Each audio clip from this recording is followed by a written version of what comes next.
And are you refreshed? Good. Now what? You've been talking to one another, haven't you?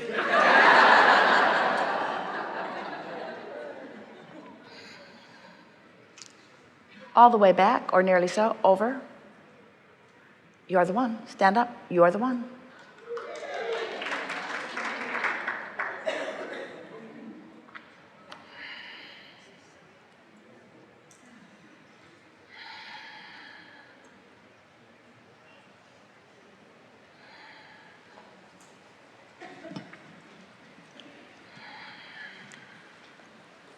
Ready?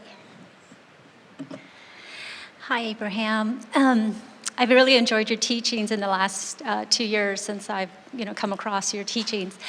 But I also have come across a study or a lecture that I was listening to by this gentleman. His name is Dr. Bruce Lipton, and he is a stem cell research that he's been doing since 1966.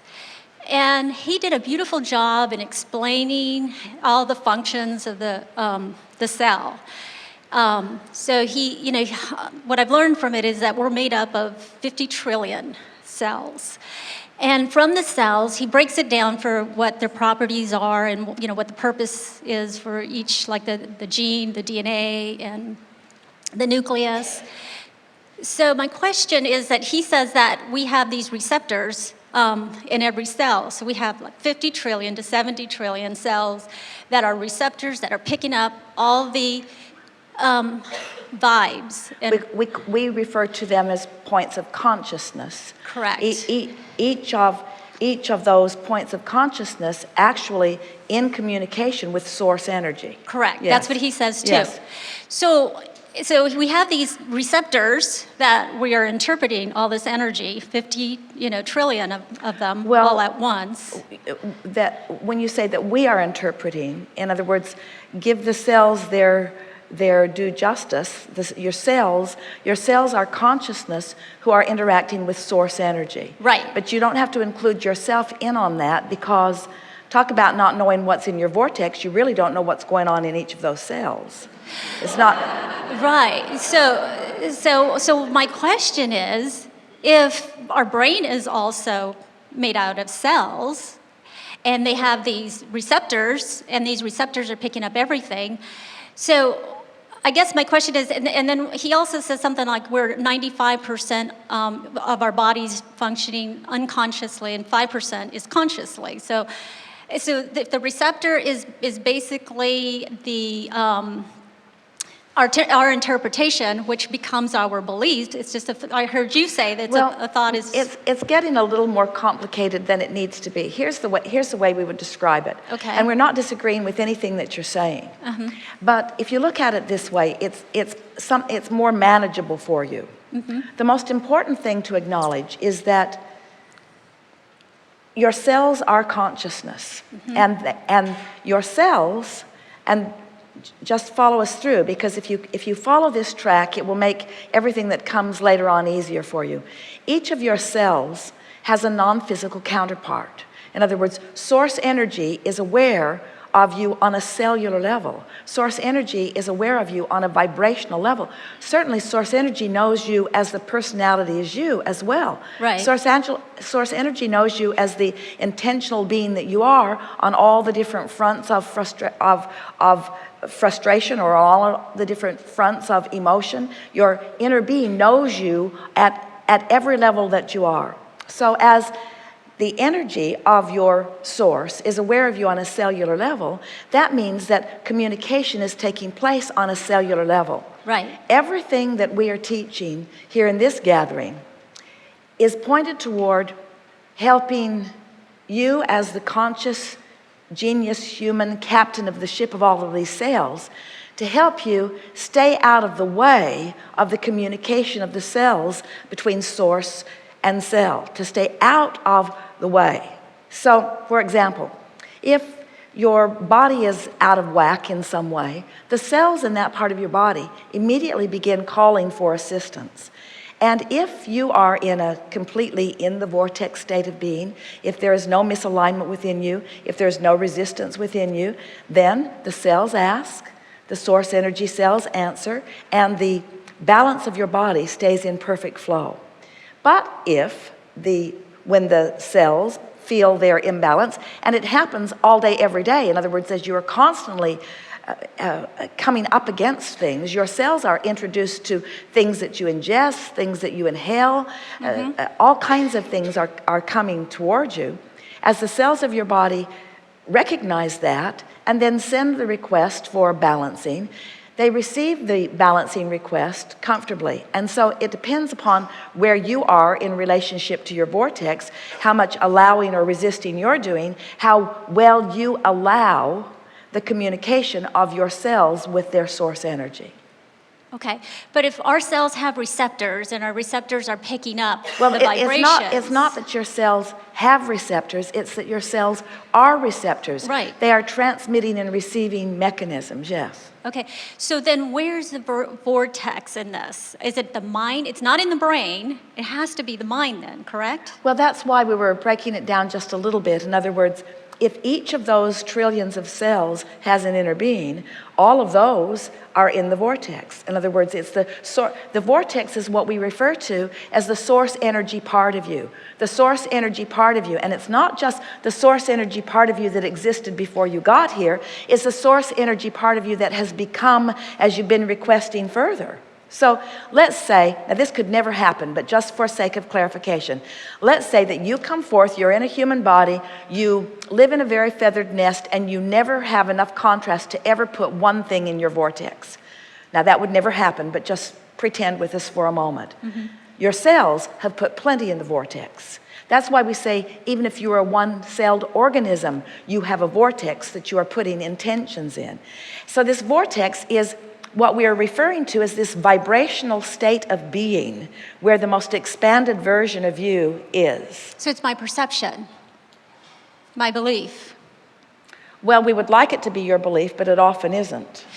Well, because I have a bad program. But if I change my program, if I change my belief system, then if I'm 95% operating off of my unconscious, then it is my vortex. Let's back up on that a little bit, because when you're in the vortex, when someone says that you are functioning with only a part of your capability, we do not disagree with that. If you are, let's take an infant. This will stimulate your thought a little bit. A newborn baby is doing a better job of operating fully with the fullness of its being than an adult. Because the newborn baby is still more closely associated with source energy. So what exposure to life it has had and what requests it has put forth are all in alignment one with another. So this infant, that's why often when you hold a baby, you feel well-being. Yeah. Or when you look into a baby's eyes, you feel such wisdom, you see. So our friend was talking about his initial, maybe even current discomfort with the idea of channeling. And we quite often tease about how odd it must be for some of you to explain us. We don't recommend that you try very hard to others. Yes, I'm going to this seminar where this man calls his wife Abraham. And she must be some sort of a split personality, because she keeps referring to herself as we. And she incessantly draws this big circle on the floor and calls it a vortex and tells us all we should go get in it. And when we look, there's nothing there, but we're supposed to take it on faith that there is something there. And so, but the reason that we talk about this vortex in the way that we do is because we want you to feel the reality of this vibrational state that is not easily translatable through your physical eyes, especially at first.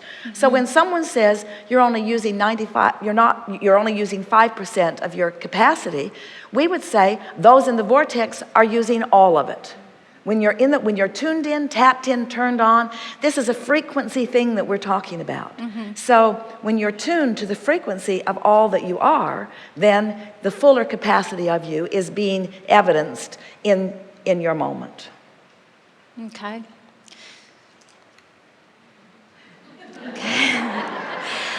And a belief, you see, a belief is just a thought that you keep thinking. Right. So a belief is a vibration. So a belief is a thought that you've thought long enough that it's become rather chronic, so that it's easy for you to come to. A belief is a well-practiced thought. And some things that you believe are in alignment with what your source knows to be, and some things that you believe are not in alignment with what your source knows to be. Okay, but isn't that the unconscious then? Aren't we, isn't the reason why we behave the way we behave is because we do a lot of things unconsciously, and it's because One of the benefits that Esther brought to this forum, to this asking and allowing and receiving experience that we're all having together, is that she was not decided or opinionated or well steeped in terms that just get in the way. And one of those terms that always gets in the way is unconscious. Because here's what's really going on. If you're feeling emotion, then you're not unconscious. In other words, if the thought that you're thinking is vibrating in a strong enough way that there's a reverberating alignment which gives you positive emotion, or resistance which gives you negative emotion, then that is not an unconscious belief. That's a very active vibration. Correct. So rather than talking about beliefs and unconscious and even desires so much, what we want you to begin focusing on is vibration and emotion and alignment. And if you leave some of those old ways of looking at it behind for just a little while, you'll be like some of these scientists that we were talking about, and you'll get into the vortex where you'll really know what's going on. Well, I think the scientists are really kind of leaning to in line with what you're saying. They are for sure. Yeah, They they're are for finding sure. that out. I mean, at least Dr. Bruce Lipton, I was right on it. I mean, what he's teaching is phenomenal. But I just wanted to know how your beliefs and his perception, science, kind of come into when you talk about the we're vortex. visiting with you, not with him. And so we're receiving your version of him. Right. And in the areas where your version of what he said disagreed with our version of what we know to be, we have pointed it out. Right. Yeah. Okay. In other words, we're in agreement. We're in agreement that there is much more capacity. But we're explaining it through the emotion and through the vortex, because that's the only way. In other words, people have been talking about these things for a very long time, but what are you going to do with it? What are you going to do with the fact that you've got 52 trillion cells? Well, it makes what are you sense going to do now. with that? Well, it makes sense now if you know how your cells are operating and you know what their functions are. To me, that enlightened me more to understand what you were saying, because now I understand how my body works, the functions. Very good. And then so it really enhanced what you said. We're glad. Yeah. Thank you.